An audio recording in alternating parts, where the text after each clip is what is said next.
Okay, great. Well, welcome everyone. We are so excited for our audience for our live sitcom reading of Hearts and Minds. My name is Rebecca Martin, and I am the director of this reading and coffee maker and chair getter.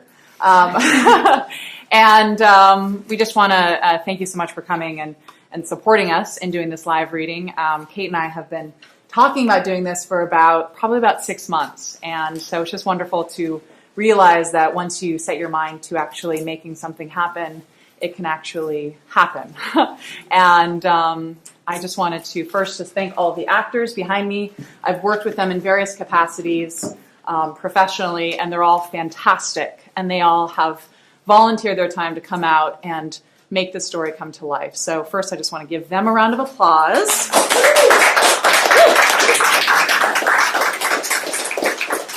And then just a few pieces of upkeep here. Just make sure to turn off your cell phones.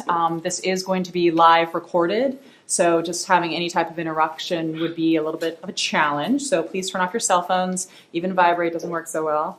And then just so you know as well, we will be recording some of the audience. So your faces will be live fed to YouTube, right? Live streamed. So just so you know that by being here, you are saying that that's okay. So is that okay, everybody? Yeah. Okay, cool. Fantastic. I do, we have had a rehearsal. We have a few people who came in and are just going to be participating kind of as we go. So it's a little bit of a loose structure. So feel free to, applaud and laugh and just really heckle. Yes, just allow. This beast we're bringing it to life. And so for the first time, I've really felt it breathe today. And we just kind of want to see that more in this reading. So just enjoy yourself and don't think you have to be silent at all. Just totally encourage these actors as they tell a story. And I think that's pretty much it for housekeeping. We will have little breaks in between each act, so I'll allow you to just get up, have a bathroom break, get some water, a drink, stretch your legs a little bit. So I'll be announcing those. I'll be the voice of God over here. You'll hear me throughout. And I would like to introduce our writer, Kate Stohr, who did the fabulous script. So give her a round of applause. I'm Kate Stohr, and I am to blame for today's terrible writing. That's okay. And so for those of you tuning in, just want to tell you a little bit about what you're going to see. With Cameron Sinclair, who's here, my partner, we started a nonprofit many years ago, and we did international work. It was called Architecture for Humanity, and when you run a nonprofit, every day is full of absurdities, literally every day. And after a while, I just started saying, oh my God, that's going in the sitcom. That's going in the sitcom. And then people started emailing me the funny stories. And so I have this very large collection of things that are going in the sitcom. I have to say, though, Architecture for Humanity, on all of my friends there are amazing. And although they inspired a lot of these stories, unfortunately, they were far too professional. So nobody from Architecture for Humanity is in this sitcom, but there are some characters that I met doing work around the world and on the Gulf Coast that we're bringing to life today that are awesome, and I hope you love them as much as I do. So that's that. And a few thank yous. First, a lot of thank yous, actually. First, I want to thank some of my tech support here. Going live is not easy, so Greyhawk Tech, wherever you are, thank you. Joey Wolpard, Zach Phillips, thank you for making that happen. And I have to thank Chase McDonald, who's the unspoken member of our cast today, and making me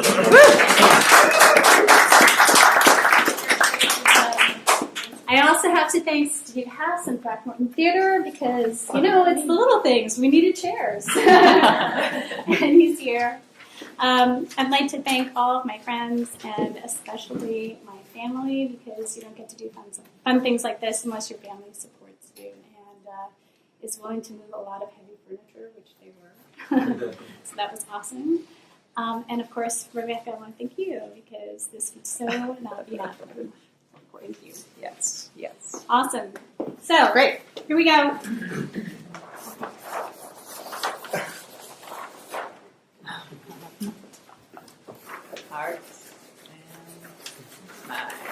Hurrah! Fantastic.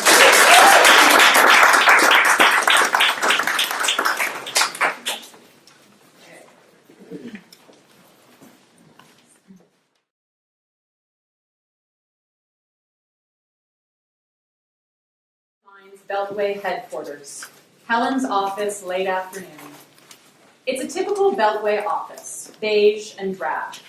Unpacked boxes surround the desk. Posters of young girls in burqas doing things like skateboarding lean against the walls. Helen Sinclair is pretty in a healthy, unassuming way. She is packing a rollerboard suitcase. She stuffs it with wheat germ, granola bars, romance novels, and bath salts, high-end shampoos, wine, toilet paper, etc. She is an experienced packer. Helen picks up 2 bottle openers. She considers each, then packs both. The suitcase is full. She still has 2 pairs of high heels and a pair of work boots to pack. She packs the heels, but the work boots don't fit. She gives up and tries to shove them in her eco-conscious designer tote bag instead. The boots still don't fit. There is a book in the way. Helen pulls out the book and glares at it. It's an earmarked copy of Why Charity Doesn't Work. She slams it on the desk. That feels good. She slams it again and again.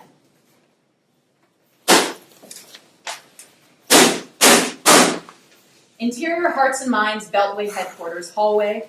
Rodney Johnson, the impeccably dressed executive director of Hearts and Minds, walks briskly down the hall. Mrs. Kelsey, his assistant, follows.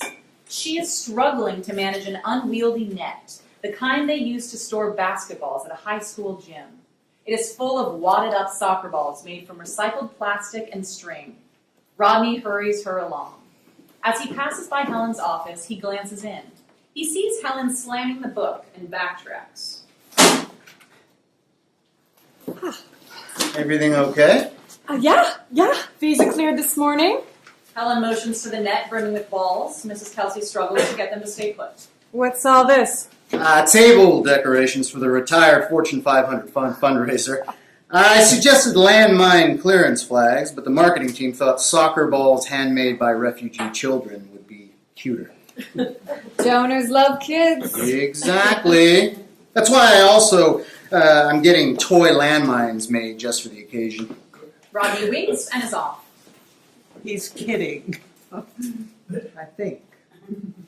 Oh, there's something I was supposed to tell you about the staff house in Liberia. Well, if I can't remember it, it can't be that important, right? Mrs. Kelsey skitters off down the hall. Stay safe out there. Helen slams the book one last time for good measure, then shoves it back into her tote bag. Interior Beltway bar, later that day. John Goodman sits at a bar. He's got a stiffness about him that makes him stand out, besides his regular guy looks. He watches the news on the overhead TV. Images of the war in Afghanistan flash across the screen. Helen enters. She's wheeling her rollerboard suitcase behind her. Her work boots are tied to the handle. Keeping up with our buddies in the Afghani community councils? Yeah, well, they always knew how to keep it interesting.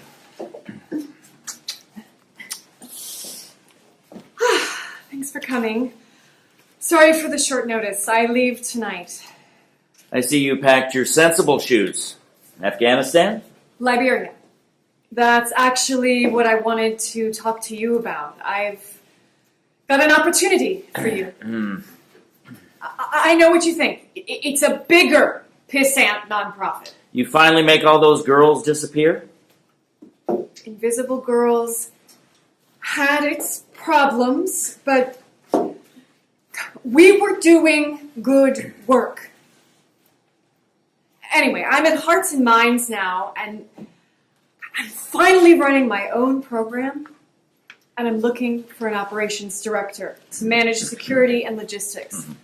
I thought of you. Helen takes a manila folder out of her handbag. The name Lieutenant John Goodman is printed on the top. She slides it across the bar. The pay is not great, but it's a chance to put all that military training to good use. It's nice to see you. Look, I know you don't think much of NGOs, but this is going to be different. But I'm not the And we're gonna do humanitarian it type, right. and Long-term, sustainable development based on real community input. It's a chance to change thousands of lives for the better. I just took another job. You did. Private security company. Those guys are mercenaries. What was it you always said? You wouldn't trust a contractor to tie your shoe? I thought you said you were going to give civilian life a try.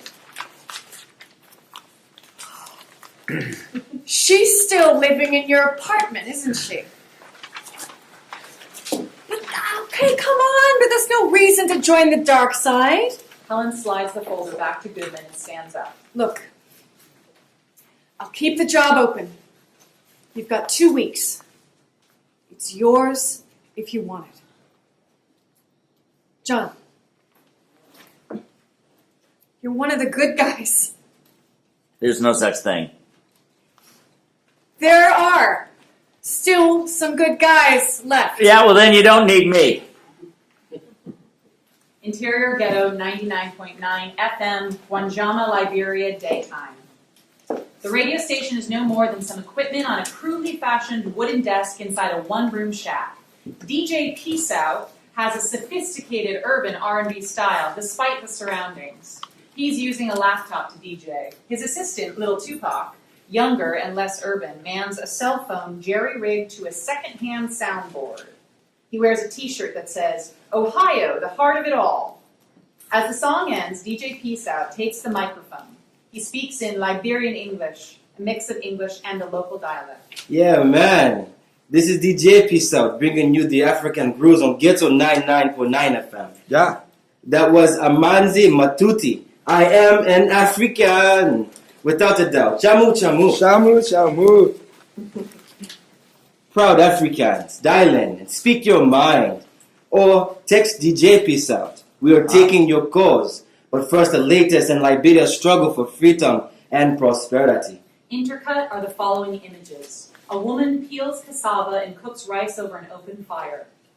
UNIML, the UN Peacekeeping Force, assure us they are on track to hand control to our local peacekeepers despite security lapses. An elderly barber cuts hair by the side of the road. The Ministry of Mines and Energy says that rumors that funds from the sale of mining concessions were misappropriated are false. Children in school uniforms sitting on classroom floor reciting their lessons. Fighting broke out again on the border when the motorcycle rider was killed. Authorities say he was involved in criminal activities. Yes, criminal. You know the ones. A young man on a motorbike piled high with packages rides at breakneck speeds down a rural road. And we are experiencing some new visitors here in our own Ujima. UNICEF and UNDP are basing a peace and reconciliation program here. Men work to fix a broken water pump in a field. Millions of dollars for jobs, training and poverty reduction. More money, more problems. We shall see. Who's that? Who's that? Little Tupac nods his head excitedly. A caller is on the line. We have our first caller, Sunny Mutumbula. Speak your mind. Exterior airport, Machenta, Guinea, next day. It's an airport near the Liberian border. The Machenta airport is nothing more than a dirt strip in a grassy field. Nick Hardy is waiting nearby in a beat-up yellow 1976 two-seater Toyota Land Cruiser. He wears a stereotypical safari hat and khaki vest, the kind with lots of pockets. The name of his NGO, Aid in Action, is printed on his t-shirt. A two-seater hopper plane buzzes overhead and lands. A woman disembarks. It is Helen. She is still tricked out in her suit and heels. She walks towards the Land Cruiser, but appears confused. Nick hops out of the car. He hits record and starts videotaping Helen. He speaks with a sharp South African accent. And here we have the beautiful Helen Sinclair, the new Chief of Party with Hearts and Minds, here to lead the UN-funded Joint Peace and Reconciliation Programme. Fashionably late as always, welcome to Liberia. Helen is not happy to see him, plus her work boots are slipping off of her suitcase. Nick Hardy, Executive Director and sole employee of Aid in Action, the world's first and hopefully last charity reality show. I am your knight in shining armor. I didn't know I needed one. Helen looks around for her driver. Nick's video camera is still trained on Helen. What happened to my driver? No show. Your guys begged me to come rescue you. Helen's work boots slip off her case. She stops to pick them up. Nick zooms in uncomfortably close to catch the action. And who invited you to Liberia? Thank you, Nick, for driving 2 hours on a dirt track to come fetch me personally. I arrived in country last month. New show. Nick retrains his camera on himself. He delivers his charity pitch to the online viewers while walking backwards towards his Land Cruiser. He is surprisingly adept at this. Aid in Action is empowering the community to rebuild. Donate now and help us give the people in Liberia a hand up and not a hand out. You do know that effective aid is about more than just looking good on camera, right? Ah, so you do think I look good. Nick tosses Helen's suitcase into the back of the Land Cruiser. Helen and Nick get in the car. You are relentlessly vain, and yet it works for you. Nick is about to turn the ignition when suddenly 4 motorcycle riders carrying last year's automatic rifles surround the car. Did you request a security detail? Not that I know of. Well, someone did. Interior Falcon 4 Recruitment Center, somewhere in Virginia, daytime. The camera leads us through a set of glass doors into the ultra-sleek entry area. There is no reception desk. Inside, a floor-to-ceiling screen displays the Falcon 4 logo with the tagline, Falcon 4 Security Recruitment Center. Goodman enters. He is dressed smartly in an I am prepared for anything kind of way. But as he gets his bearings, it's clear he isn't expecting this. The Virtual Mentor Advanced Human Resources System, a touchscreen robot that leads job applicants through the onboarding experience. Hello. Welcome. I am here to guide you through today's orientation. But first, I need to verify your identity. Are you John Goodman?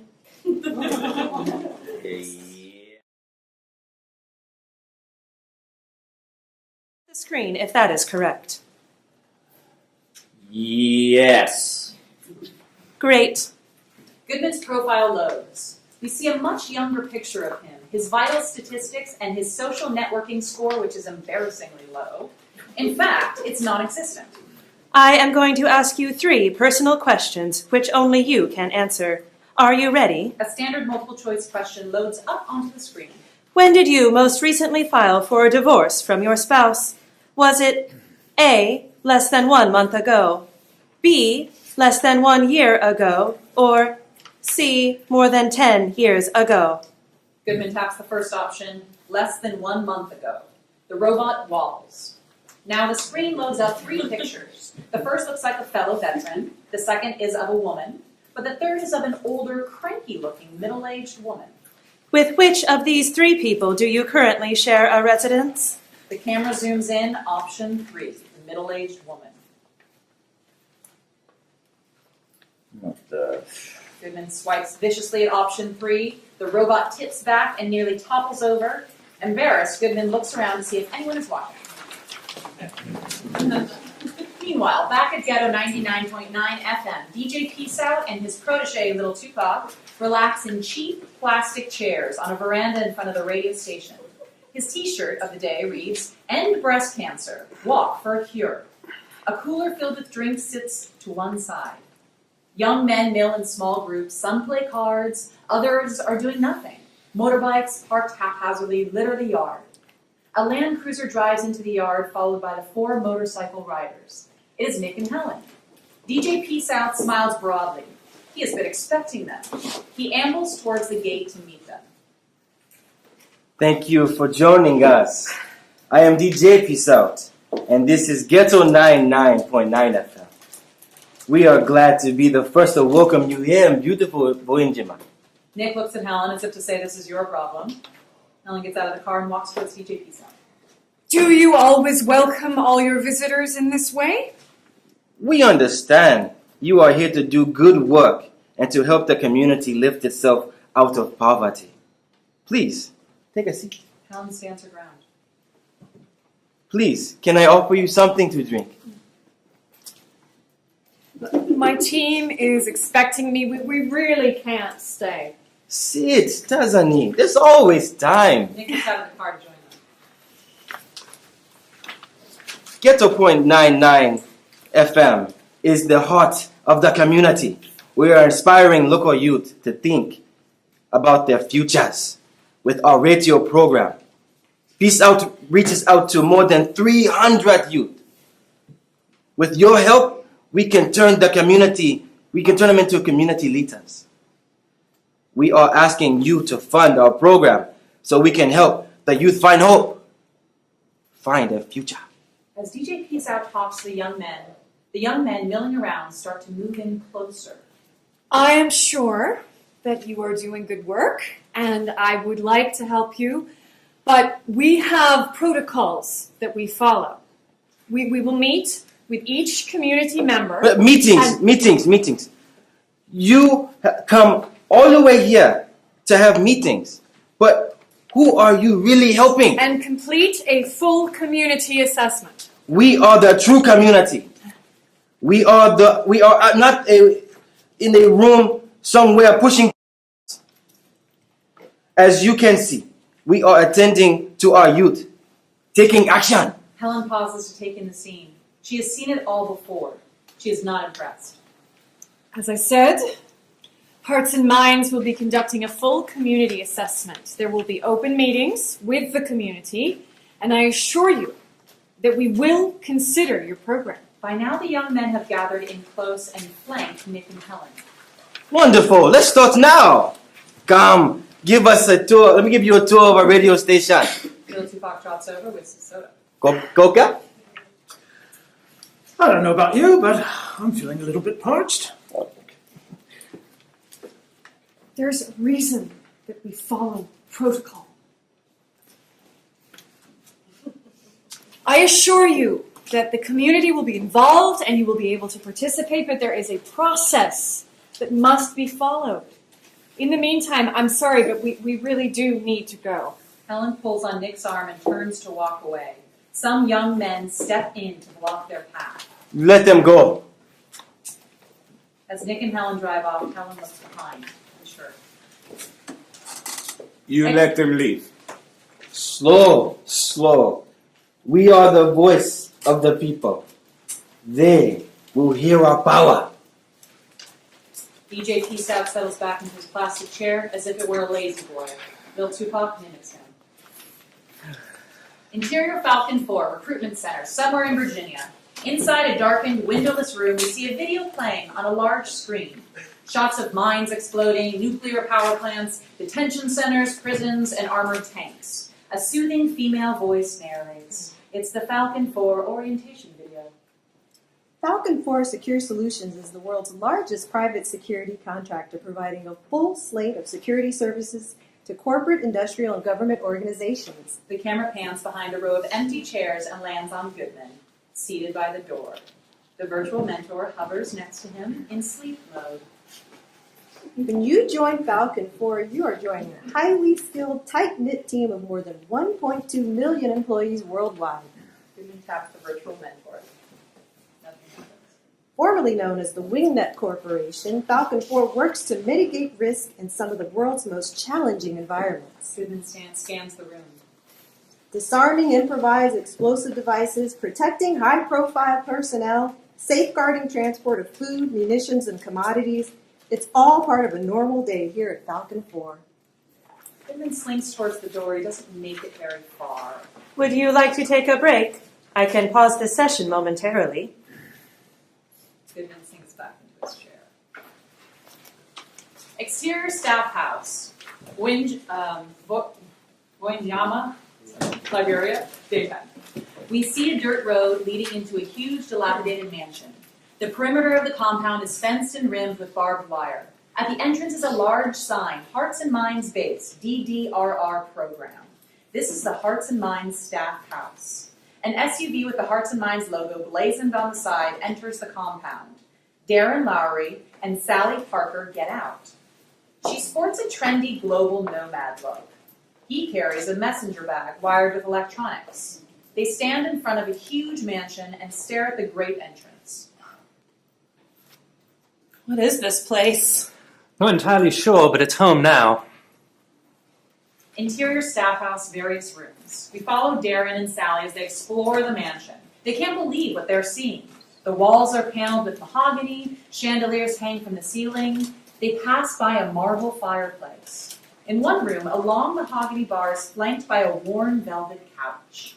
As they make their way up to the grand circular staircase, Darren tries to make conversation. We weren't introduced properly. I'm Darren Lowry, civil engineer for Hearts and Minds. Sally Parker, here to do training. At the top of the staircase is a long hallway. The first door leads to the master bedroom. It looks like something out of the Playboy Mansion. The ensuite bathroom is marble from floor to ceiling. In the center of the room is a giant round waterbed with red silk covers. Oh yeah, this is definitely someone's love bed. I think I am going to pass on the waterbed. Sally leaves to find another room. Yeah, me too. Bad for the back, you see. Somewhere near Liberia.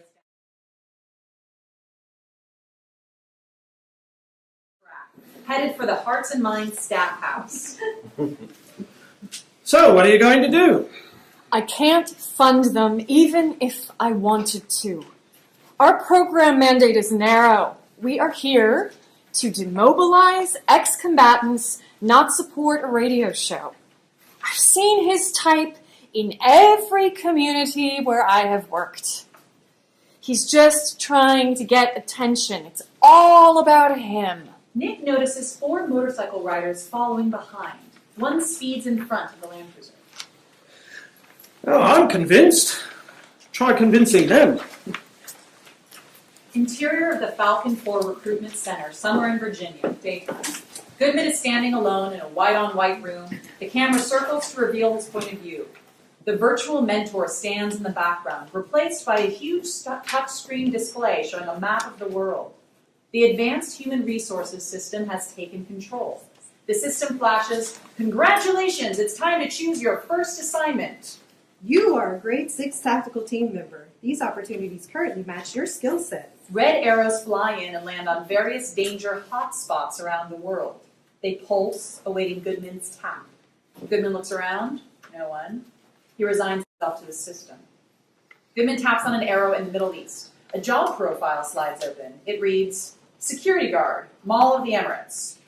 Goodman quickly tags on the next opportunity. It reads, "Assistant Correctional Food Manager, Peacock Islands Prison." Goodman swipes the screen to get rid of the voice. He scans the screen, and arrow flashes in Liberia. He hesitates, scans the screen again, and then taps on the opportunity in Liberia. Peace Operations Trainer, United Nations Mission in Liberia. Goodman taps on job description. The Peace Operations Training Institute provides globally accessible hands-on skill development in peace support, humanitarian relief, and security operations. You will be based in post-conflict Liberia. Okay. Goodman taps on more info, then security assessment. Exterior staff house, nightfall. Nick and Helen arrive at the Hearts and Minds staff house. Nick jumps out of the Land Cruiser and immediately starts videotaping Helen. Home sweet home. Is this what I think it is? You have to appreciate the irony. Lucky for us, they carted the poor bugger off to The Hague. Getaway choice for the world's most wanted warlords. He could be headed back any day now. Then again, the International Court have been known to take their time. Meanwhile, it's vacant, and we've got a fully stocked bar. We? You're staying here, too? Hearts and Minds headquarters rented me a room. Keep costs down and all that. It's my first day in country. And so far, my driver is a no-show. I've been kidnapped by a radio show host. I am living in Charles Taylor's summer house. And my new roommate is Mr. Reality Show Charity himself. Helen and Nick walk toward the door. Helen rolls her suitcase behind her. Her work boots dangle off the side. It was more likely a friend of Taylor's, truth be asked. Nick videotapes as they enter the house. Helen is just as surprised by the mansion as Darren and Sally. And I wouldn't call it a kidnapping so much as a friendly escort. Nick makes a sweeping welcome gesture towards the stairs and takes Helen's suitcase for her.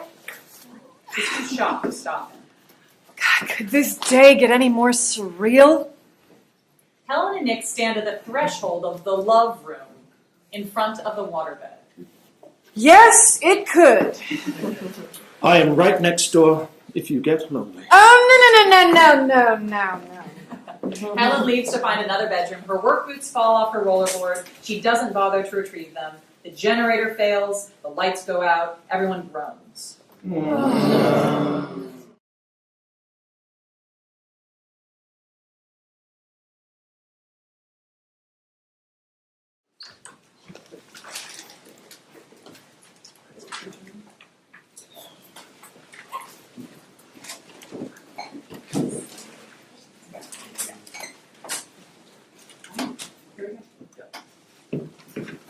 Exterior, somewhere near the Liberian border. Morning.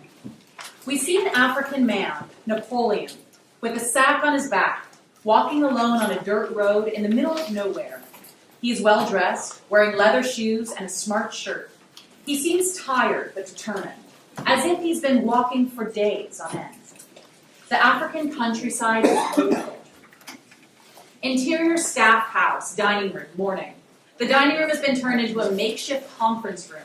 On the walls behind the dining table are whiteboards. One whiteboard has a list of the house rules, such as observe curfew, wash your own dishes, and book your driver in advance. As the season goes on, these rules will be adapted by the staff. The table is set for breakfast with a pot of coffee and mugs. Helen sets up a projector. As she adjusts the projection, the team comes in with their breakfast. Darren enters stirring a pot of oatmeal. Sally is opening a package of Pop-Tarts.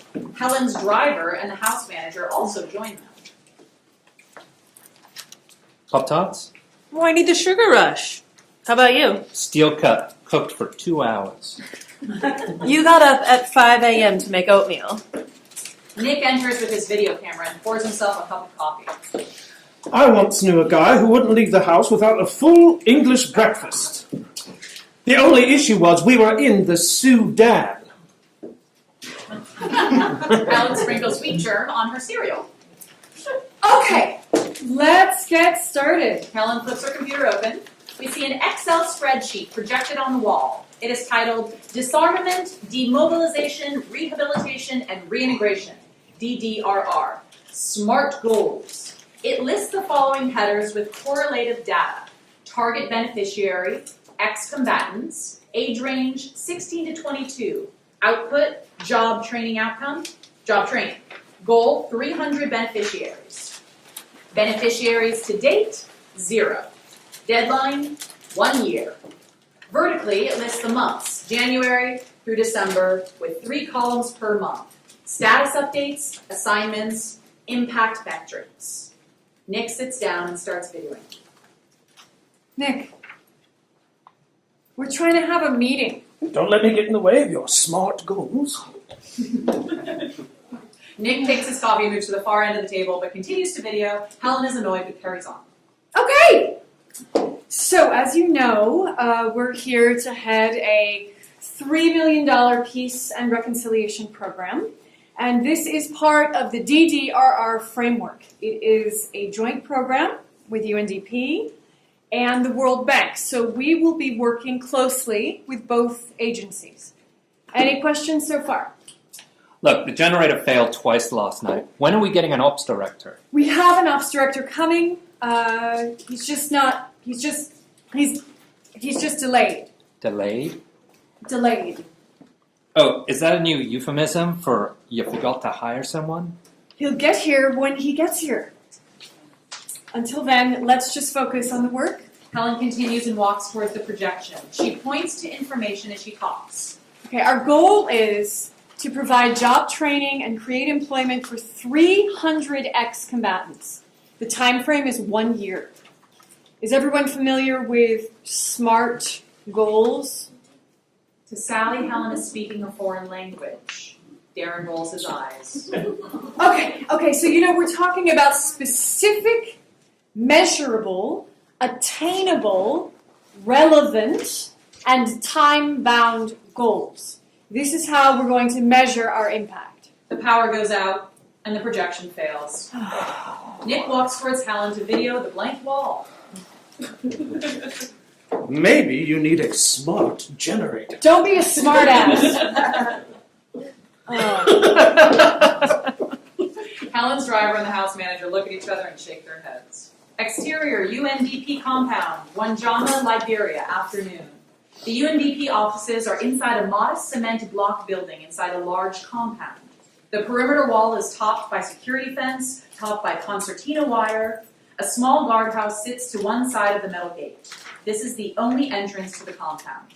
It is manned by a UN peacekeeper, wearing a blue UN helmet and a blue flak jacket. The Hearts and Minds SUV approaches. Helen sits in the back seat. Her laptop is open on her lap, and she is on Skype with Mrs. Kelly at headquarters. We fired the driver who didn't show and hired a new driver and apparently he didn't show up yesterday either. The generator is acting up. Have you heard from Goodman? I need my ops director. Oh, no, he hasn't called. Honey, I don't think he's taking the job. Helen negotiates the security checkpoint as she talks. Let's just give him a few more days. He's never let me down. Identification, please.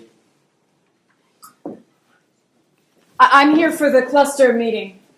Yeah, for your sake, I hope you're right. The UN peacekeeper hands Helen's ID back to her and waves her through. Oh, while I've got you, can you get video testimonials of child soldiers by the end of the week? The Hearts and Minds SUV lurches forward. Helen's laptop slides off her lap. She grabs for it. What? Oh, we just got here. Yeah, I know, but there's a fundraiser. We talked about this. Best practices. Oh, you'll figure it out. Like I always say, aid workers are miracle workers. I think you're confusing me with Mother Teresa. I've got to go. I'll call you later. Helen rushes into the meeting. We stay with Mrs. Kelsey. Was that a yes? Yes. I'm going to call that a yes. She gathers her paperwork and what looks like a rag doll and heads into Rodney's office. Rodney sits cross-legged on the floor, building what looks like a model airplane. Mrs. Kelsey enters with the paperwork and the rag doll tucked under her arm. She hands the paperwork to Rodney. Development's quarterly reports. Fundraising is down 20%. Now don't rip their heads off. They're trying. And here is the mock-up of the Fair Trade dolls for our merchandising partnership with the ASPCA. Rodney reluctantly takes the doll. It looks like a cross between a Cabbage Patch Kid and a pit bull. He holds it up with distaste. Obliviously, Mrs. Kelsey launches into the next topic. And Charla from marketing has concerns about the fundraiser for Liberia and wants to know if you've lined up a keynote speaker. Rodney doesn't respond. He is transfixed by the doll. She's very concerned that we don't have a keynote. I am working on it. Rodney shakes the doll to see if it does anything. Are you sure? Because it looks to me like you're playing with toys. Looks can be deceptive. What the hell happened here? Well, I thought you might ask. Apparently they were going to do American dogs, you know, each one with its own story, but we ended up with ugly dogs. We think something might have got lost in the translation with the local artisans. You don't say. Interior UNDP compound conference room. A short while later. Helen is inside the UNDP conference room. She has a pile of handouts in front of her. The cluster meeting is about to start. The atmosphere is stiff. A dozen people are seated around a conference table. The group includes local representatives, UN officials, and aid workers. All are formally dressed. Helen's heels suddenly make sense. Helen, seated at one side of the conference table, reviews her prepared handout, a field guide to transparency and best practices. Across from her sits Headmaster Nixon, the local school headmaster. He watches her intently. The meeting chair calls the meeting to order. Next on the agenda, we will discuss the new Joint Peace Reconciliation Program to be conducted here in Northern Liberia. Allow me to introduce the chief of the party, Helen Sinclair, who will brief us on the program. First, I'd like to say how pleased we are to be here. I would like to take this opportunity to walk you all through the program.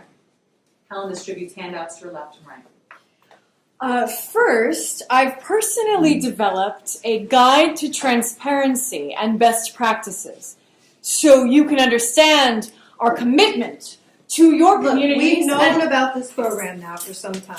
My brother and sister still receiving food aid and need employment. We need teacher training programs for our young people. How can we be profitable when we cannot transport goods to and from The our roads are impassable and we have been waiting for them to be fixed for 2 days we now. do not do. Sometimes we could see a breakdown on land. And what are you going to do? What about it? Monrovia? Please, everyone, settle down. Ms. Sinclair, please continue. We will conduct a full community assessment, and I assure you, each one of you will be given a voice in how this program is implemented. The group is skeptical. Helen continues tensely. Ghetto 99.9 FM, Wanjama, Liberia, same time. DJ Peace Out, Lil Tupac are taking calls live on the air. Lil Tupac's t-shirt of the day promises New Jersey's finest blue ribbon dry cleaners. African R&B plays, the song comes to an end, DJ Peace Out speaks into the mic. Another beautiful day in Ojima, Lofa, Liberia. Today we'll be taking calls about the new Peace and Reconciliation Program. Tell us what you think. Dial in or Skype DJ Peace Out. Skype. Can you confirm they will be building roads? Yes. I can confirm. Yes, this is so. As well as new hospital and of course cash assistance for anyone who is an ex-combatant. My mother, yes, she was a soldier. If anyone asks, remember, tell them if you're a child soldier, you forgot. You fought in the army with the Lord. Is that true? Let's see if we can make it true, my friend. Wanjama Market. The Wanjama Market is a typical busy open-air market. We see Sally, Darren, and Nick get out of Nick's Land Cruiser. Radio station, Wanjama Market. Lil Tupac motions to DJ Peace Out. They have another caller. Again, we have more aid workers running around in white trucks, getting lost and asking for directions. We see Darren pull out a supply list. They are tourists telling us what to do. Sally admires some African textiles. And must they wear those silly vests? What do they put in all those pockets anyway? We see Nick wearing his vest, rifling through his pockets as he haggles with a street vendor over knocked-off videos. For true. Maybe that is where they keep all the money they are stealing from the community. Sally and Darren walk together. They pass by women with baskets full of produce. As they walk, the women vendors try to get their attention. Do you know Helen? Have you worked with her before? No, but I heard she was with Invisible Girls. Darren picks up some cassava. Sally shakes her head. No. He hands it back to the woman vendor, and they walk away. The woman vendor waves at them and offers a lower price. Wait, invisible what? Girls. Were they all in hiding? No, women empowerment, girl empowerment, that sort of thing. Oh. Well, what did she do? I heard she was on that team in Afghanistan until it got shut down. Shut down? Why? Oh, child labor. It was a huge scandal, kind of 3 cups style. There was literally a whole chapter on a book on it. Bestseller. So, how did she end up here? That's the thing. Apparently, she raised the $3 million to start this program, and then she brought it to Hearts and Mind, not the other way around. Oh, wow. Yeah, you fund it, you run it. How about you? What did you do before this? M&E on a roadworks program in Sri Lanka. With Hearts and Minds? Yeah, I started as an engineer. You? Nothing, really. University. Art history. So, how did you get this job? Oh no, don't tell me you're a volunteer. Well, Darren throws his hands up. Exterior UNDP compound, Wanjama, Liberia, dusk. Helen exits the UNDP offices. She is tense. The meeting was clearly a disaster. Headmaster Nixon follows her out. He is dressed conservatively and carries a smart leather folder. He catches up to her and stops her in the courtyard of the compound. Ma, we would like to welcome you here to Wanjama. Oh, thank you. I am the headmaster at the local primary school. The children are excited by your arrival. Will you come and visit us? I would like that. Please, come soon. The children have prepared something very special. I will. Thank you.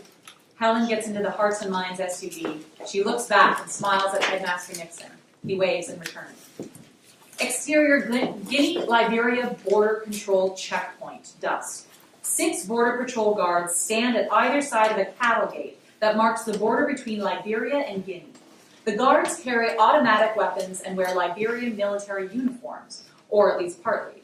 It's a ragtag group. Some wear the shirt, but not the pants. Some wear the pants with just a t-shirt on top. Only the Border Patrol commander wears the full dress hat, which has a military tassel. Napoleon, still on foot, approaches the checkpoint. Present your identification documents. I do not have any. If you do not have any documentation, you must obtain a visa. But I am Liberian. This is my country. I should not need a visa. It will cost you $1,000 US. Processing fee. The Border Patrol guards are resolute. There is no negotiation.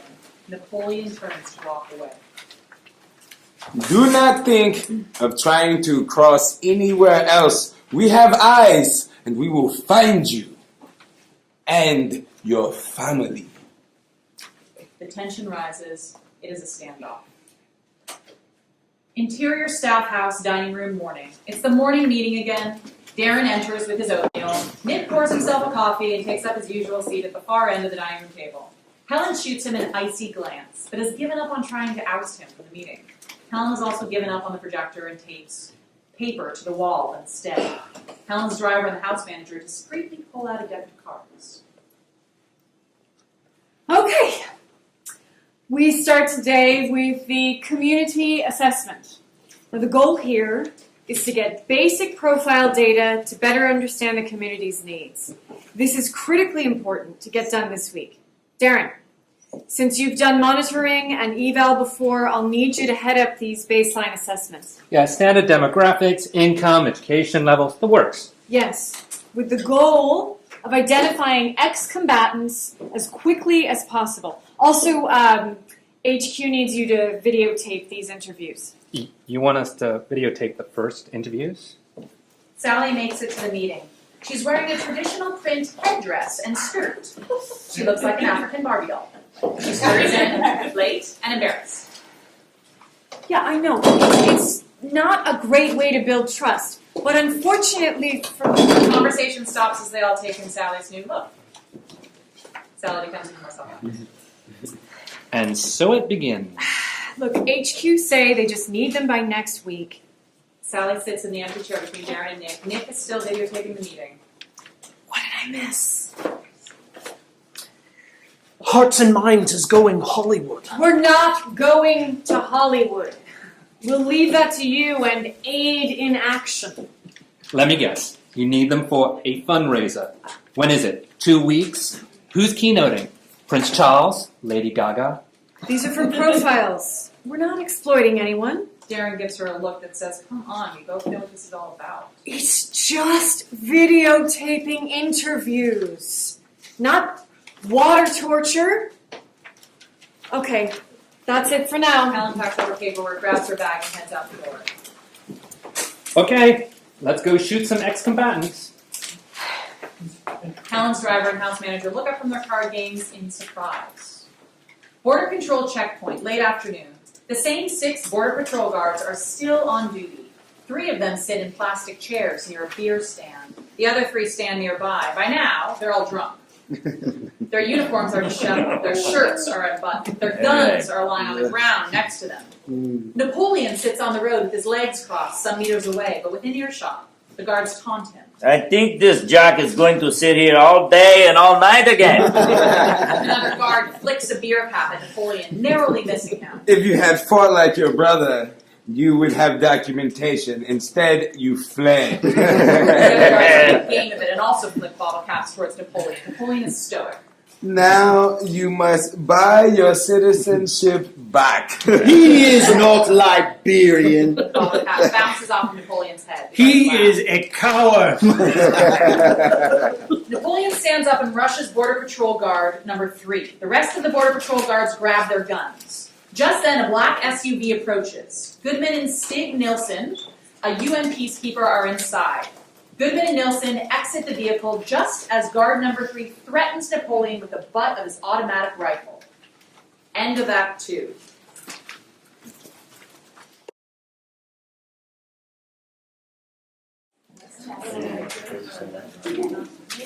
Act 3. Border Control Checkpoint. Nilsson draws his sidearm and rests it on the driver's side window frame of the vehicle. He's wearing a full UN peacekeeper uniform, including the blue beret. I have to break first. Sorry. Yeah, okay. In contrast to the Border Patrol guards, he is impeccably well-groomed. Goodman gets out of the car and walks calmly towards the group of Border Patrol guards with his hands up. Napoleon freezes in fear. Goodman approaches Border Patrol guard number 3, who's too drunk to realize he is holding his weapon the wrong way and now points it at Goodman. Let me help you out there.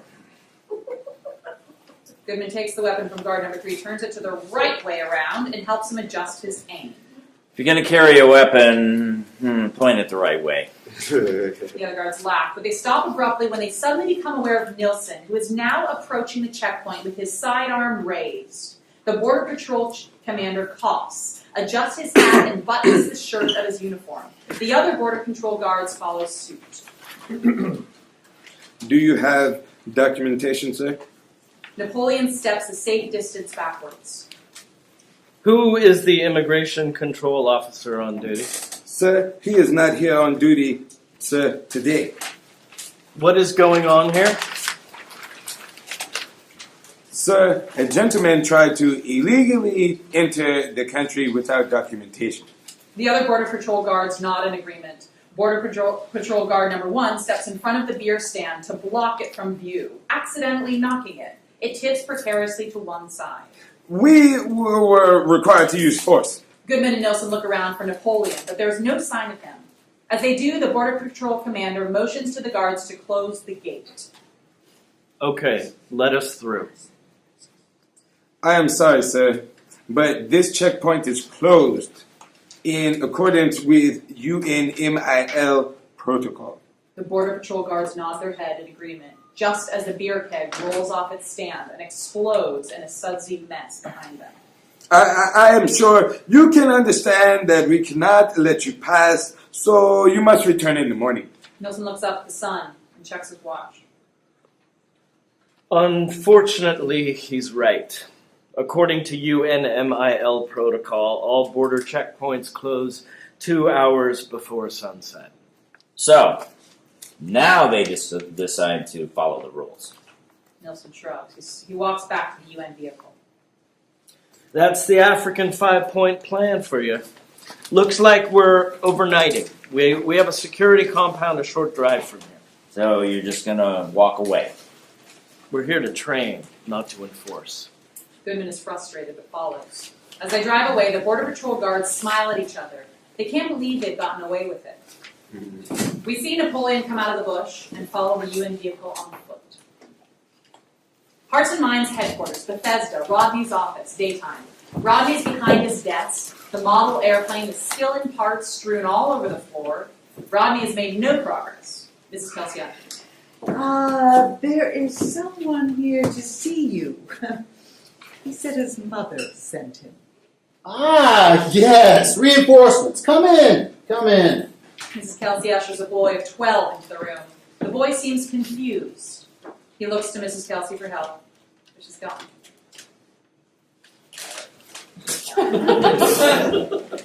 Wanjama Primary School, afternoon. The Wanjama Primary School is a typical UNICEF UNICEF school. It has 2 classroom blocks made out of half-height cement block walls and an administrative office. The buildings are painted UN blue. As usual, the campus is secured by perimeter wall rimmed with concertina wire. About 100 school children in magenta colored uniforms stand in orderly rows in front of the school. The children fidget with anticipation. Headmaster Nixon stands to one side, a leather binder tucked under his arm. The Hearts and Minds SUV rumbles towards the school. A child runs forward to open the gate. As Helen steps out of the SUV, the children break into song on cue. It is a traditional welcome song. Boy, oh boy, oh boy, in the jungle, the mighty jungle, the lions sleep tonight.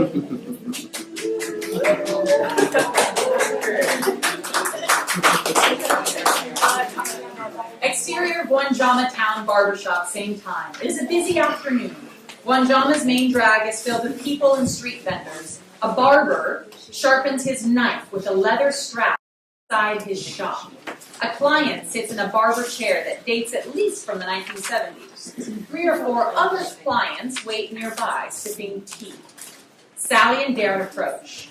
Darren carries a camera video and his messenger bag. Sally, still sporting her new tribal getup, carries a clipboard. Hello. Do you mind if we ask some questions? The barber continues shaving his client. No We- one responds. We don't need any names. It will only take a moment. Are you conducting a health survey? His waiting clients join him, making fun of NGO technical jargon. No, it is a skill survey. Demographic analysis. Community needs assessment survey, actually. Yes, yes. You may assess my needs, and as you can see, I am very needy. Darren starts videoing the conversation. Sally reads from the script on her clipboard. Well, are any of you ex-combatants? Of course. We are all child soldiers in war. The camera pans the group. They are all older than 50, yet they all nod in agreement. The camera zooms in on the barber's current client, a very elderly man in his 80s. He nods his head and smiles. Darren and Sally look at each other. This makes no sense. Wanjama Primary School. Headmaster Nixon gives Helen a tour of the campus. As they walk, curious children tag along. They enter an empty classroom block. The back wall is partially destroyed. Daylight streams through large holes where the tin roof has been badly patched. One wall is painted black. That is the chalk. There are no chairs. We are 50 children in each class. Most of them are just learning to read and basic maths. Well, how about the older children? Even the older children. They missed so many years of schooling, they must catch up. What happens when they graduate? Young children poke their heads into the class and giggle. Helen smiles and places. We have no secondary school, so they leave when they are about 12 to work. Very few make it past first form. Helen notices bullet holes pockmark the walls. What happened here? During the conflict, a rebel group took the school over and used it as their command center. When UN peacekeepers arrived, the World Food Program used it as a food distribution center. They promised to repair the school. But they didn't. No. They left and UNMIL took it over to retrain government troops. They also promised to make repairs. Instead, they caused more damage. Now we must fund the repair of the school ourselves. I'm so sorry to hear that. Aid groups come. They make promises they can't keep. And then they leave. That is the way it is here. Well, Hearts and Minds is not one of those groups. We will pray that God will help you keep your promises. Headmaster Nixon leaves the classroom and motions for Helen to follow. Helen stops to check her phone. No messages. She texts Goodman. I could really use your help out here. Still waiting for you to change your mind. Exterior rural road heading to security compound, dusk. Goodman and Nilsson's black SUV bounces down a rutted dirt road towards the security compound. Nilsson is driving. Military? Yeah, 10 years. Deployed for 6 Special Forces Advance. Local liaison. You must have seen your share of insanity. Yeah, just on Tuesdays. Looks like you got 7 days a week here. We're training government troops to take over from UN peacekeeping troops. We've got some 5,000 going through the training program, but it's like teaching Heidegger to the Kinder Squad. Yeah, you might start by showing them how to aim their weapons.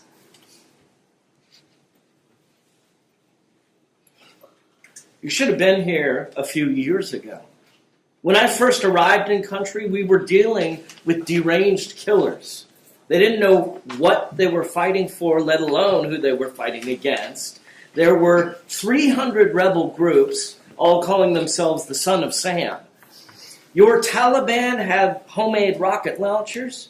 Our friends here just ate each other. Cannibalism was the weapon of choice. They took war crimes to a new level. Now they just are drunk and stupid. This is progress. What I love about conflict zones, it's not the danger, it's the stupidity. Well, you're going to need a higher tolerance for stupidity if you're going to survive here. Sensing something's off, Goodman turns and sees Napoleon in the distance, trailing them on foot. Exterior of Wanjama town, same time. Darren and Sally have finished their interviews. They are walking down the main drag past vendor stalls. None of these people are ex-combatants, are they? No. Did we do something wrong? Darren notices 2 motorcycle riders. The riders appear to be following them. A look of concern passes across his face. Yeah, we showed up. Exterior of Wanjama Primary School. Helen and the headmaster Nixon wrap up their tour. She walks with him to the gate. Curious children still tag along. Before I go, are there any ex-combatants enrolled in your school? No. Only under 12s. Why not? Didn't they miss out on school during the war? Well, yes. However, we are funded by UNICEF and must follow their child protection guidelines, which forbid adults sharing a classroom with younger children. Oh, but would you work with ex-combatants, if you could? Yes, but they are a lost cause. What is past is past. What do you mean? We have such limited resources. It is better to focus on the future. These young, bright children, for the teachers. Exterior staff house early evening. Meanwhile, back at the staff house, Nick is hosting a mock game show on movie trivia with 5 or 6 local kids. The kids are sitting on plastic chairs behind a table at the yard in front of the mansion. Nick flips through a set of handmade trivia cards. What 1975 summer blockbuster scared film viewers out of the water? 1975. Okay, that might be before your time. I'll give you a hint. Ready? Any guesses? Da-dum, da-dum, da-dum, da-dum, da-dum, da-dum. A shark! Yes. Noah's Jaws! Oh, we're going to give young Spielberg the point. And 2 more contestants join our movie trivia game show. Will they have what it takes to walk away with the top prizes? That depends. What's the top prize? A lifetime supply of Liberian milk candy. Oh, I am so in. Okay. This one is a classic. Who starred in the 1985 film Commando, featuring a retired vet engaged in a one-man war to save his daughter's life? California Governor Arnold Schwarzenegger. One day, Arnold and his child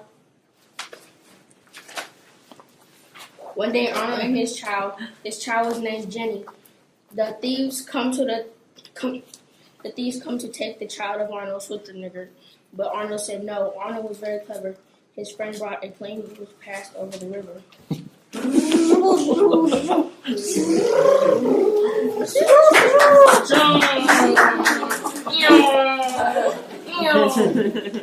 Arnold had lots of things for fighting. He has a knife, a bomb, and he has a pistol. Both kids getting Arnold cheering up in the movie, touching their chest, their leg, etc., to show where each weapon is worn. Now everyone's having fun. Exterior rural road somewhere near Guangzhou. The Hearts and Minds SUV is stopped. The smoke billows out. Helen is in the passenger seat. She stops her work and gets out of the van to see the problem. I'm sorry, but the battery has died. Well, how long will it take to fix it? I will call my cousin. How far away is your cousin? Small. Do what you have to do. Helen checks her phone. No new messages. Exterior security compound, Guinea. Goodman and Nilsson arrive at the security compound.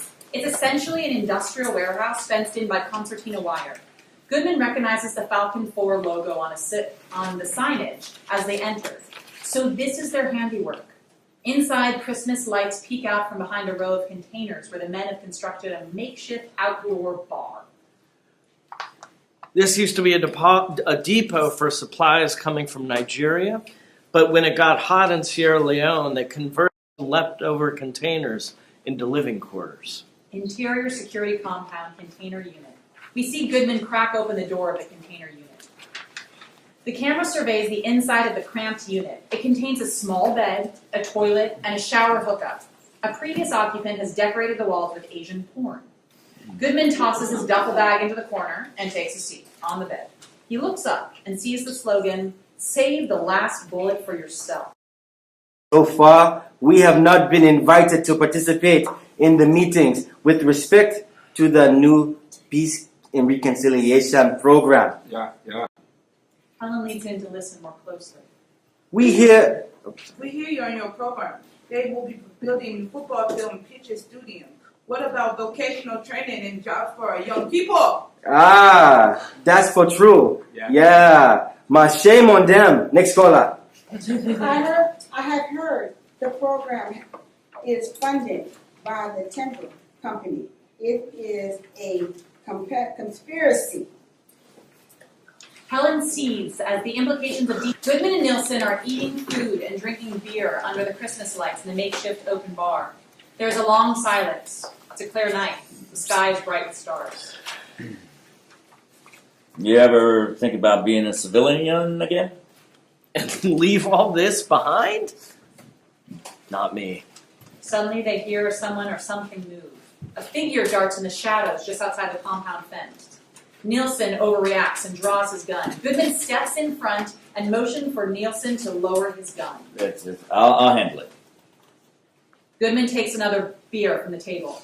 He holds it like a weapon and takes a few cautious steps into the darkness.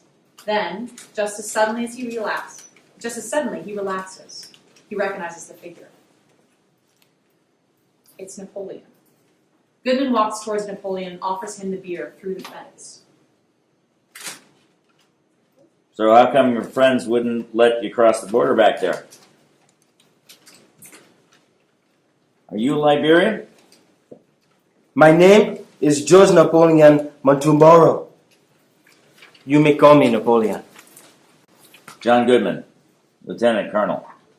Goodman tries to offer him the beer. This time Napoleon takes it. Interior staff house, Helen's room, night. Helen's room in the Liberian staff house is lit by a single naked bulb hanging from the center of the ceiling. Apart from a mattress on a metal bed frame, the room is bare. Laptop in hand, Helen hangs clothes in her closet as she Skypes with Mrs. Kelsey. Oh, thanks for arranging this shipment of supplies from Monrovia. I'll keep my eye. Is that it for now? Helen tries to close the closet door. It won't close.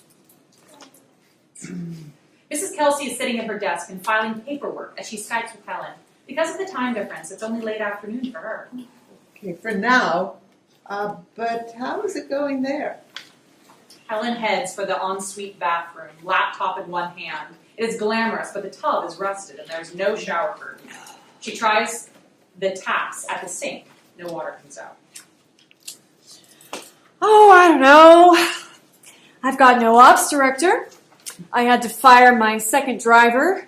The generator keeps breaking down, and apparently now we have no water. We haven't been able to identify any ex-combatants, let alone interview them. And the community is up in arms because someone is feeding them misinformation. Helen wanders back into the bedroom. The light flickers. With her laptop still in one hand, Helen goes onto the bed to check the wiring. God, I feel like the war is over, but the fighting has just begun. And we're the target. It's just one conflict after another. Honey, conflict is everywhere. Most of the time, you just don't see it for what it is. As Mrs. Kelsey talks, an eccentric-looking artist approaches her desk. He is wielding a large cart piled high with used automatic weapons fashioned into a 6-foot-tall sculpture. What is that? Mrs. Kelsey looks to Rodney's office. Rodney sees the artist, smiles, and beckons for him to come in. Mrs. Kelsey goes on red alert. Someone who has let their ego get ahead of common sense. Honey, I've got to go. Mrs. Kelsey shuts down her Skype connection. We stay with Helen. As she takes Mrs. Kelsey's comment to heart, the shower curtain falls behind her. Then the power goes out. Well, I guess that's good night. Exterior security compound later that night. Napoleon and Goodman continue their conversation, sipping beers. They sit together leaning against the fence of the security compound. I am Liberian, but I have been in South Africa for many years. I was a mine inspector. Then the officials came in to check our ID papers. I was deported. I have traveled many days to come home. Now, they say I am not Liberian because I do not have my ID papers. They say that I must apply for visa, but I'm Liberian. So why follow us? You are with the UN. They will listen to you. I'm not with the UN. I'm sorry. I'm just a contractor. I can't help you. You are a soldier? Yeah, used to be. I fought for my government too. But then I could not go on to killing. I left. Well, why go back? A man without a home is a man without a face. Do you have a family? I had a wife. Oh, that's you. Sorry. A man without a home is a man without a face. You ask me, Do you have a wife? Yeah, I had a wife. I did, yeah. I am sorry for your loss. No, it wasn't like that. My wife is still alive. She's just not with me. The truth is, after 3 years deployment, I think she just got used to living alone. I came back and she was gone, and my mother-in-law had moved into our apartment instead. Yes, they killed my wife. They killed my children. They killed everyone in my village. But they did not kill my mother-in-law. She's waiting for me. End of Act 3. 4. It's the morning meeting. Helen and the team talk around the makeshift conference dining room table. Someone has crossed out goals on Helen's SMART goals whiteboard and replaced it with the word ass. I don't know what to tell you. So far, 80% of the people we've spoken to want a television. And a free laptop. 40% are excited by that new football stadium, which, by the way, they think we're building. And 100% are ex-combatants, though none of them are quite the right age to fit the profile. We interviewed everyone we could find. Something's wrong. Helen's driver glances knowingly at the house manager. Should we tell them? The house manager shrugs. Look, it's a post-conflict society. Building trust is never easy. Let's just be patient and keep at it. Once they get used to our presence, they'll start opening up. Exterior of the security compound morning. Nilsson and Goodman loading up the UN vehicle. Do you mind if we take a little detour? Why? I want to help a fellow soldier get home. Interior of the staff house dining room later that morning. The morning meeting is wrapping up. Darren catches Helen as she's packing up to leave. The others have left.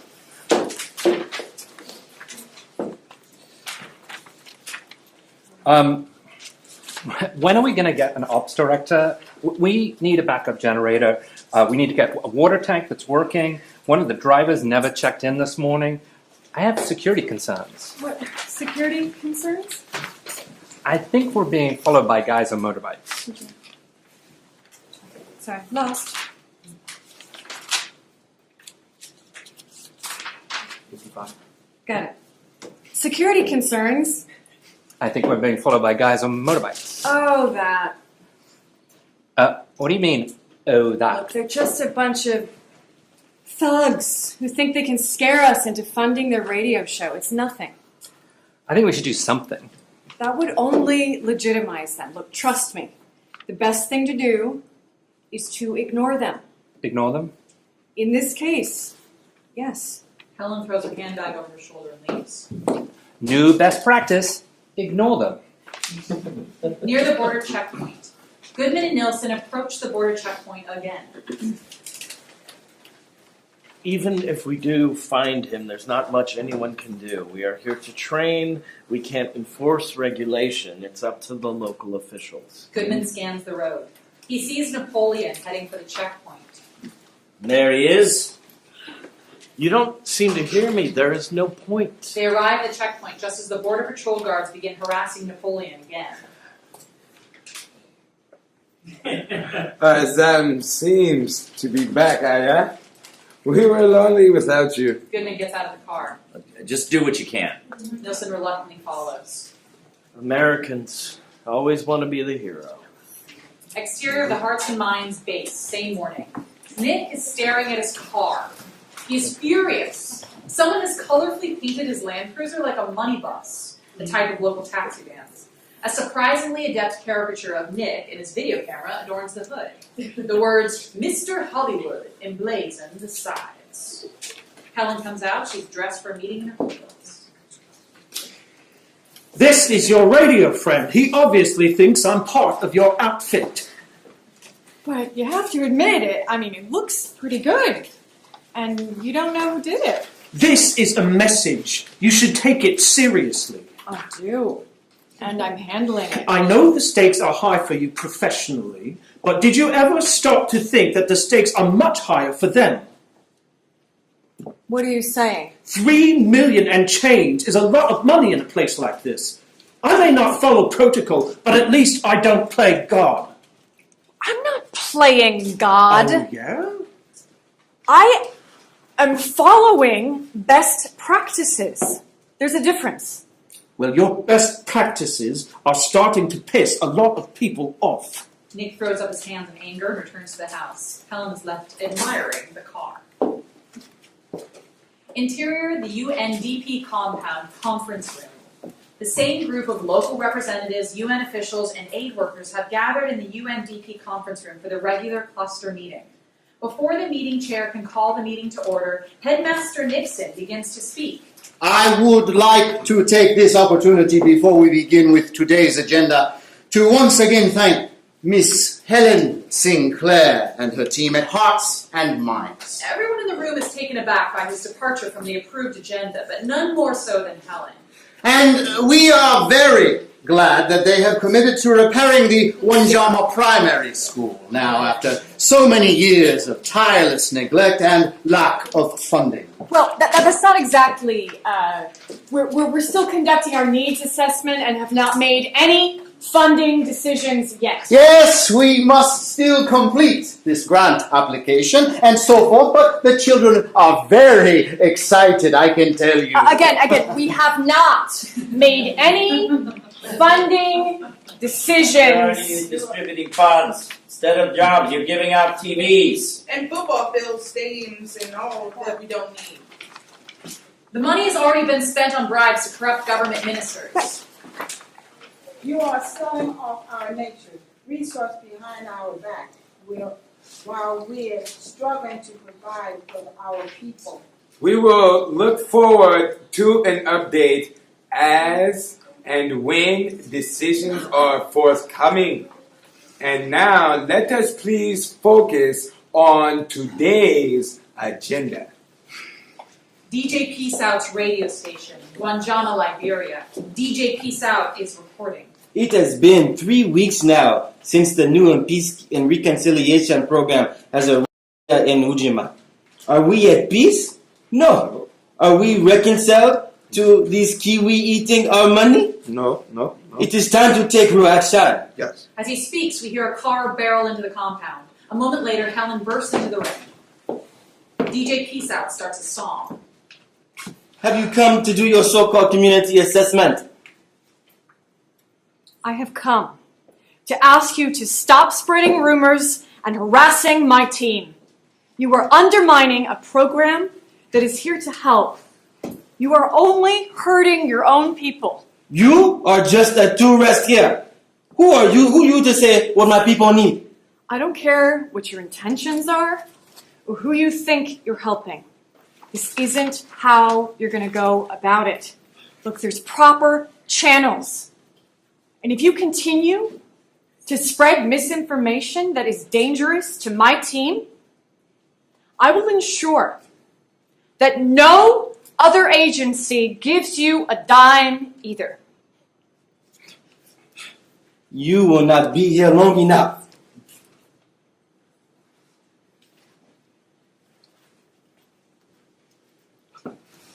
They think they have the power.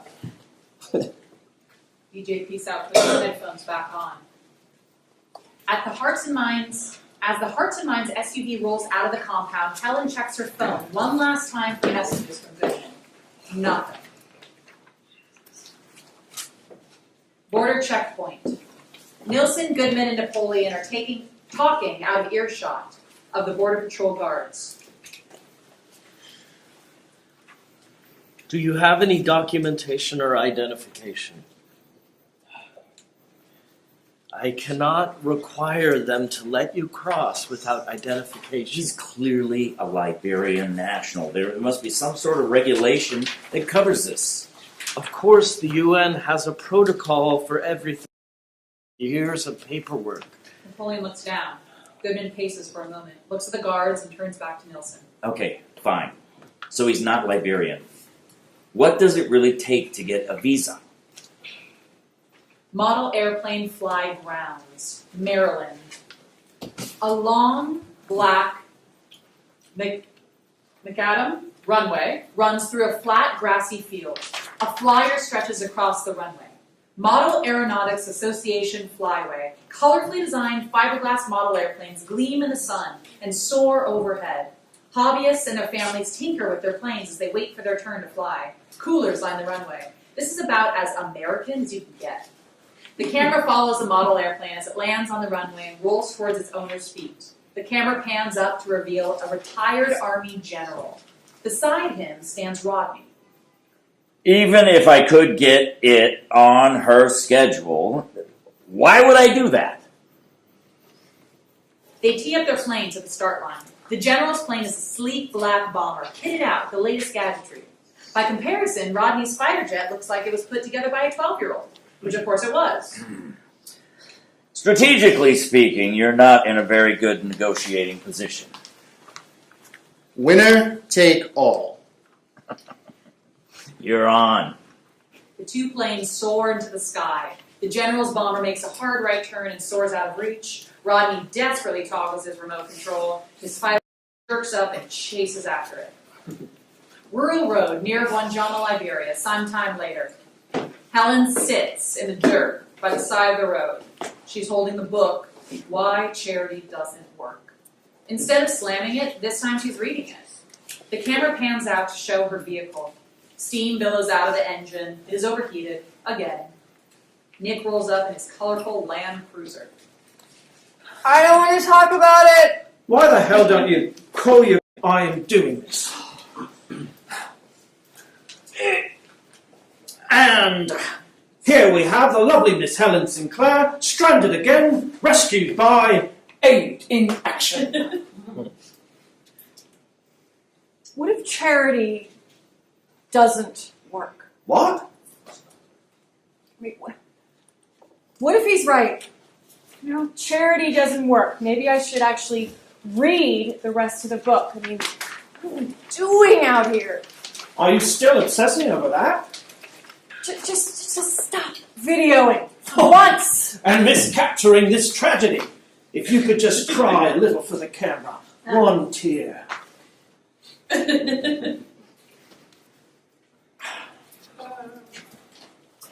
So what really happened in Afghanistan?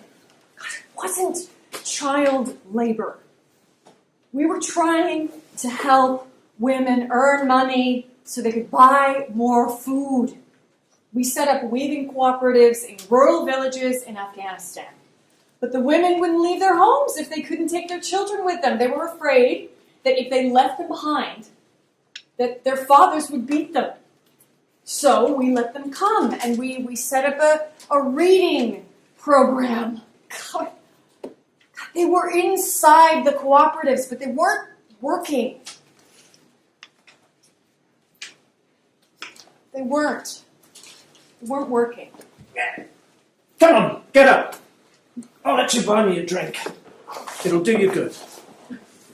Exterior Guinea UN field office next day. This is a typical UN field office. Signs on the fence are the only thing that distinguishes it from the small buildings nearby. Nilsson, Napoleon, and Goodman talk outside in a small courtyard. It's highly unusual, but Article 27 provides for a provisional certificate of identification to be issued to any refugee without documentation, which can be used to establish identity irrespective of whether he or she is granted refugee status. The paperwork will be endless, you understand, but here is your temporary visa. It grants you entry for 1 year. This is provisional. You'll still need to get identification papers issued from your home office in Monrovia. There's one catch. According to the letter of passage, he has to have an employee sponsor. You need to find someone in the country willing to give him work and supervise him for 1 year. Napoleon's smile fades. Goodman looks at Napoleon, paces, and takes a hard look around. I think I know someone who can sponsor her. Exterior of a Liberian bar. Nick's Land Cruiser pulls up to the local bar. It's a small shack plastered with beer marketing paraphernalia, which overshadows the shack itself. Inside the bar is clean and comfortable with stools and even beers on tap. There's an outdoor eating area. It's one of the few places in town that caters to locals and expats alike. As Nick and Helen walked in, the bartender is cleaning glasses. They approached the bar. Ah, Mr. Hollywood, welcome back. We have an emergency. Take any table. It is yours, my friend. As they talk, Helen seems in a trance. She has noticed a picture hanging on the wall behind the bar. A picture of a young man standing arm in arm, guns at their sides, dressed in ragtag military gear. The more Helen stares, the more she thinks she recognizes the man standing in the middle. Is it? Yes, it is. It's DJ Stohr. Helen looks as if she's uncovered the missing clue to a mystery she didn't even know she was trying to solve. Guinea, UN field office. Goodman and Napoleon wait outside the field office. Nilsson comes out and hands Goodman the remaining paperwork for Napoleon's visa. Here's the visa. Thanks. Keys for a loaner vehicle. Hearts and Minds must return it no later than Thursday. So, what can you do? Can you drive? Yes. You're hired. Interior Liberian bar sometime later. Back of the bar, Helen and Nick are still drinking. Helen is more than a little tipsy. She is holding the picture of DJ Stohr that was behind the bar. Here's my options. Fund the Weasley kiss-ass school teacher, the cute kids who thinks ex-combatants are a lost cause. Or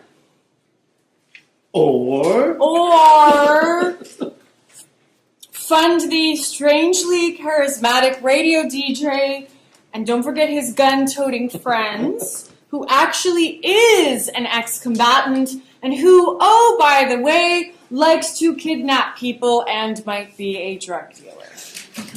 I'd like to be there when you take funders on that site visit. Oh, God! Oh, God! I wasn't even thinking about that! Oh, hello, Mr. and Mrs. Donor! I'd like to introduce you to some of the people you've been helping. Cute kids or violent, drug-addicted former rebels. Helen raises her hands as if to wave the two options. Sadistic rebels. Think of it this way. Just a few short years ago, they were both. They were cute, gun-toting kids who are high out of their minds and raping and killing their countrymen. At least now you have a choice.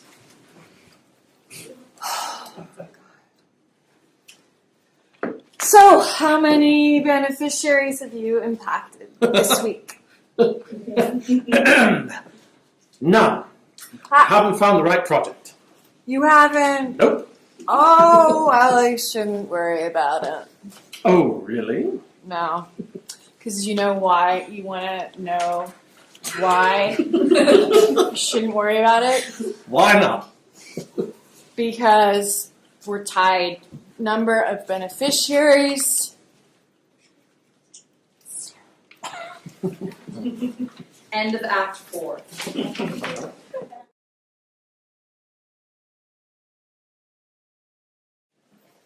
Act 5. DJ Stohr is crouching next to a young man under a tree. They're talking. What are you experiencing? We are all experiencing. Wicked dreams, eh? Night sweats, eh? The young man does not respond. He's more than silent. He's almost catatonic, except for his left leg, which shakes uncontrollably. It is as if someone put a gun in your hand. Then they took the gun away, but your mind is still holding the gun. We see the white Hearts and Minds SUV driving the gate. Helen steps out. She approaches slowly so that she can listen. In your head, you are confused by your hand. What if you imagine someone put a cold beer in your hand instead? The younger man becomes alert and looks at DJ Stohr. All right, man. You Jay-Z? No, Lionel Richie. Okay. You're Lionel Richie. You are sitting back, eh? You are not holding a gun in your hands, but you are drinking a cold beer. loving the African sun. Helen approaches. DJ Peace Out stops his conversation, stands up, and crosses his arms. And what do you want? More threats? Helen stops to look around and take in a dozen or so other young men loitering. It all comes into perspective with her. I've come to do a community assessment. Interior of a Liberian bar, late afternoon. The teams are gathering at the local bar. Nick and Helen sit at a table. Sally and Darren sit at the bar together. There's a wind-up radio in the center of the bar. The rest of the team, the house manager, Helen's driver, etc., are also there. Sally winds it up. We hear DJ Peace Out on the radio introducing his show. Oh, this is DJ Peace Out bringing you a special new program. Yeah. Alive in Peace. Yeah? Yeah. Today we are going to be taking calls from our freedom fighters, our former soldiers. Skype DJ Peace Out. Share your story, my brave brothers and sisters. Hearts and minds toast each other with their beers.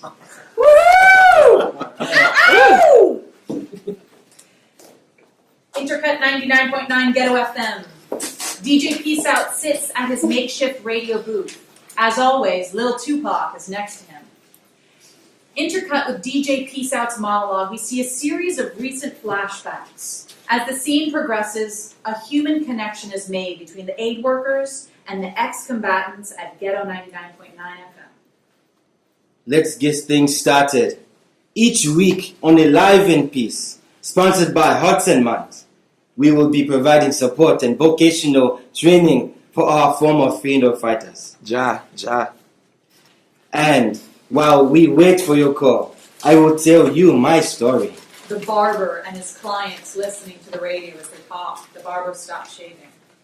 When I was 6, when they killed my family, I had just collected firewood when the rebels came. The camera follows a lone rider on a motorbike as it speeds up to Ghetto 99.9 FM. The Hearts and Mind SUV is parked to one side. Darren and Sally get out. My ma was making soup. They cut off her head with a machete while my brother and I watched.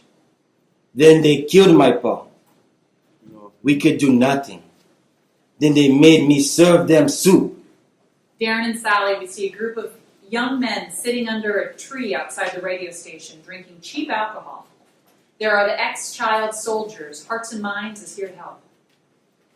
I was with them for many months in the bush. Then one day, we attacked a village. I saw 2 children playing, but they did not see us coming. Their parents were frightened. The commander killed the woman. Then he said to me, "Kill this man, cut off his neck, or I will kill you." I knew I would be killed if I did not obey. The camera pans a close-up of the face of ex-child soldiers. Their eyes are bloodshot. Their expressions are empty. One man's arm is amputated. Rebels do not kill people twice. It had to be one stroke. Yeah. I cut as hard as I could through the bones in the back. The head did not come off completely, but the man sagged forward. Then I saw the children. They had come closer as they saw their parents now. All I could do is think of the taste of the soup my mom made that day they took from me. Darren and an ex-combatant are sitting across from each other at the table. Darren takes notes on his clipboard and videos the assessment. Tears well up in the ex-combatant's eyes as he talks to Darren. I can still taste the soup. Yes, man, every day. We see a close-up of Sally squeezing another ex-combatant's hand. After that, there were so many killings. But you could never allow yourself to feel. I was numb. I was not a person. I just... Now I am building a new positive life. Goodman arrives at base and rolls his suitcase down the upstairs hall to his new room. It is the love room. He smiles and relaxes decadently on the waterbed as if to say, this is civilian life. Now, I wake up every day full of hope for my people. I am alive in peace. Bless, Ja. Napoleon walks towards a group of traditional huts in a rural village. His mother-in-law and extended family members have gathered to welcome him in. She holds out a white chicken in her arms, a traditional greeting. Now is your chance to join me. Call and share your story. We see a close-up of Helen, finally lacing up her work boots. Cut to Helen introducing Nick to Headmaster Nixon. Together we will help our brothers and sisters to find a better future. Alive in peace, live on the air every day. Ghetto 99.9 FM. We see Nick surrounded by kid helpers painting and patching the bullet-popped walls at the Wanjima Primary School. Interior Liberian bar, present day. The team is half listening to the radio and talking, drinks in hand. Goodman sits apart on his own. Sally and Darren talk at the bar. How exactly are we going to do vocational training over the radio? Let me know. I'm here to do the monitoring and evaluation. Do you believe his story?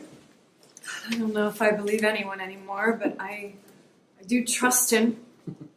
Is that a mistake? Better to admit your mistakes early. That way you can live to regret them sooner. But I'll tell you something. None of us can play God because if we could, the world wouldn't need aid professionals like us. A group of pretty medics ascends frontiers. Medics enter the bar. Nick is captivated and starts videoing them. A world without aid professionals, that's definitely not a world I want to live in. Nick leaves to flirt with the medics. God, that's odd. Why would Medicine Sans Frontiers send people all the way out here? Interior of the Hearts and Minds base, daytime. Helen stands alone in front of her vandalized, smart ass goals whiteboard. She wipes out 0 under the beneficiaries impacted and replaces it with a 1. The credits roll. Under the credits, we see Rodney and the retired Army general decked out in his dress uniform on stage. Rodney is smiling. He is victorious. The retired Army general steps up to the podium to introduce the night's keynote speaker. And now it's my great pleasure to introduce someone who has truly been fighting for ex-combatants right here at home. 2010 Clinton Global Initiative, New York City. First Lady Michelle Obama is speaking on the need to support veterans getting jobs here at home at the 2010 Clinton Global Initiative. If a veteran can be a medic and save lives in Iraq, then they can be an EMT and save lives here at home. You see, for these folks, service is the air they breathe. It's the reason they were put on this earth. And many of them don't want to survive for just a certain number of years or a certain number of deployments. They want to make their whole life a tour of duty. The end.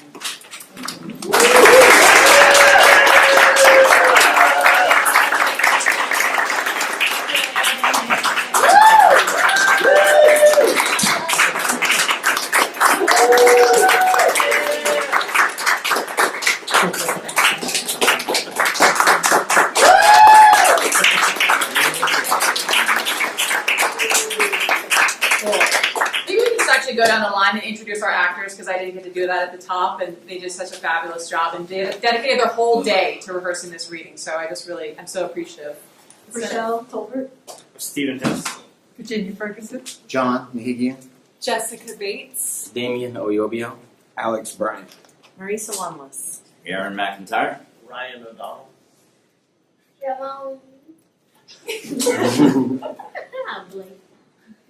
Mary. Cameron Sinclair. Tanisha Crawford. Great. All right.